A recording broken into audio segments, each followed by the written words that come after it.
It's exam season whether we like it or not. I'm guessing we don't like exam season. But anyway, welcome back to my channel. I hope you guys are having a fantastic day. Today's video is 10 tips for productive and efficient studying because exams and we don't want to fail those. And also you guys seem to really like these school advice videos, so here's another one. Do I know what I'm talking about? I hope so, but instead of me just talking, my first tip is incorporate studying with movement, and what I mean by that is combine exercising and studying. For example, read your notes while holding a plank, or get on the treadmill and walk with your flashcards. You might be asking, why would I do that? I'm gonna fall if I'm walking and holding a book at the same time. But the reason why you should do this is because this movement keeps your blood flowing and it keeps you awake. And if you're awake, obviously that's gonna lead to better retention of materials over the long run. So we like remembering things, don't we? So this tip applies right now because most likely you're studying and taking all of your tests at home. And because of that, you have the option to take the test in the same place where you have been studying, probably at your desk or at your kitchen table or in your bed maybe. But by reading your notes and studying in the same place where you're gonna take a test, that leads to better retention because you're studying in the same state and context. So then you're more likely to perform better on the test.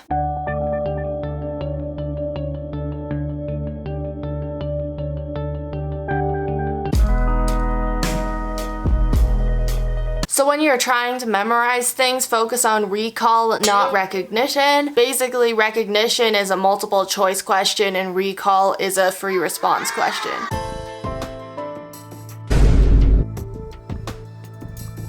And obviously recall is harder to do because most times multiple choice is easier because you just need to know what the right answer looks like. With recognition, you don't have to answer the answer verbatim, which makes recall harder. So when you're studying, if you're focusing on recalling all of the information, then on the test you'll fully know all of the information regardless of whether it's a multiple choice question or a short answer question or an essay question. And the tactics that I like to use to practice my recall are audibly saying the answers out loud using flashcards.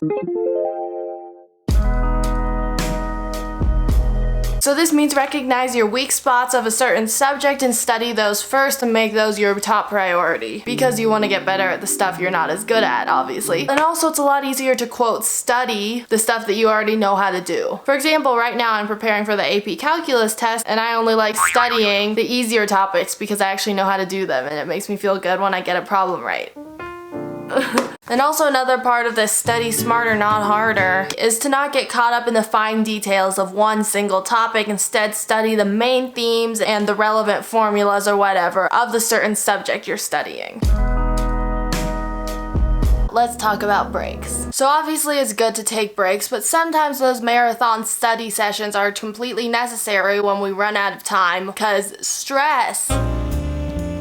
But when you can't avoid those, avoid those. So then if you're in a situation where you have the ability to take a break, take those breaks, but be warned. Breaks that involve technology or TikTok or Instagram or Netflix are like poison. Because at least for me, as soon as I open Instagram, I do not have the self-control to close it after 2 minutes because I just want to keep scrolling and scrolling and scrolling.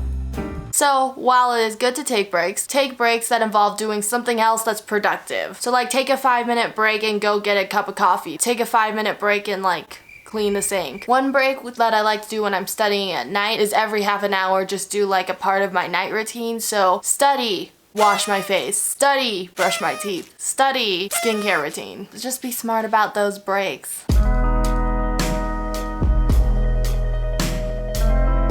Ask yourself what type of test questions could be asked from this given topic. And obviously it depends on the course, but some topics are better suited for multiple choice questions and some topics are better suited for essay questions. So ask yourself what essay questions could come out of this information and ask yourself what type of multiple choice questions could come from this topic. Cool.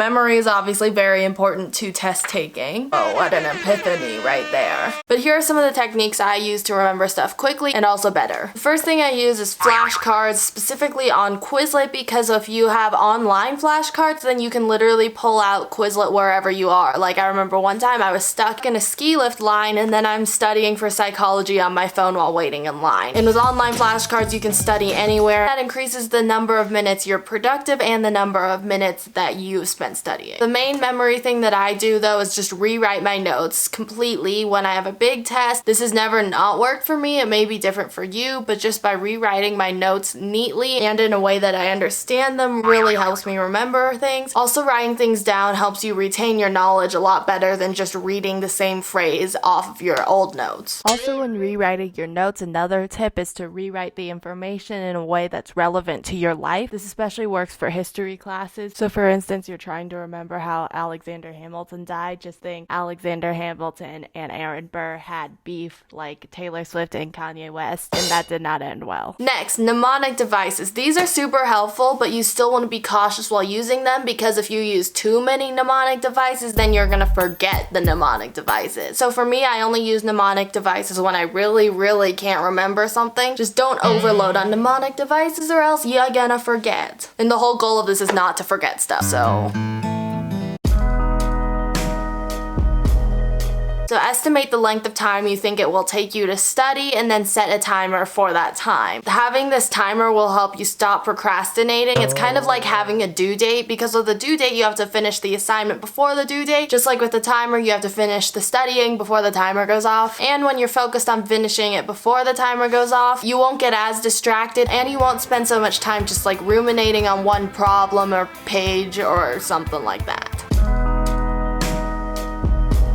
Motivation, that is sometimes very hard, and sometimes motivation has completely left every single bone of our body and it doesn't seem like it's gonna come back anytime soon. So when your motivation is 0% and your procrastination is 100%, think about it like this. You won't ever want to do that assignment if you're procrastinating it in the first place, but just do it now because you might want to do it even less later. Another part of motivation, just force yourself to do it and only do it for 5 minutes and allow yourself to stop after those 5 minutes, but if you want to keep going, then that is good. Another thing that I need to get better at is when you've been studying for such a long time and your motivation is just tanking, switch your mindset, do something else that's productive. Exercising is what I like to do. Raise those endorphins. And the last thing I wrote down was rewards and punishment. If you're doing well and you've studied without distraction, give yourself a reward, like I don't know, a cup of coffee. Why is coffee in all of my examples? But if you got really distracted, punish yourself and say you only get a cup of coffee if you focus for the next 30 minutes. And obviously you want that coffee, so you're gonna do the work. So obviously when you're studying, a lot of studying is rereading notes and rereading textbooks, or just reading textbooks in the first place. So to get through a textbook efficiently or get through boring notes efficiently, ask yourself these 2 questions. Number 1, what is the main point of this section or paragraph? And number 2, how would I explain this information to someone else quickly? And if you can answer those 2 questions, you'll know what the main ideas of the note/textbook are. And additionally, I know this happens to all of us, is where we get stuck on one page or one paragraph of a textbook because it's so boring, but for some reason we can't focus well and we can't understand what the textbook is saying. I don't know what that phenomenon is called, but it happens to all of us. So if you get stuck, just scan it really quickly and move on, because you're not learning anything and you're just wasting time if you're just like... But anyway, I hope you guys enjoyed these tips. I really hope you do well on your exams, AP exams, finals, what have you. If it gives you motivation, at least it's almost summer.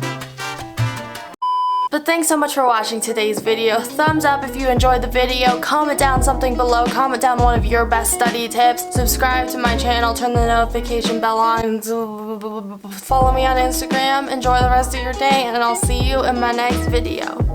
Bye!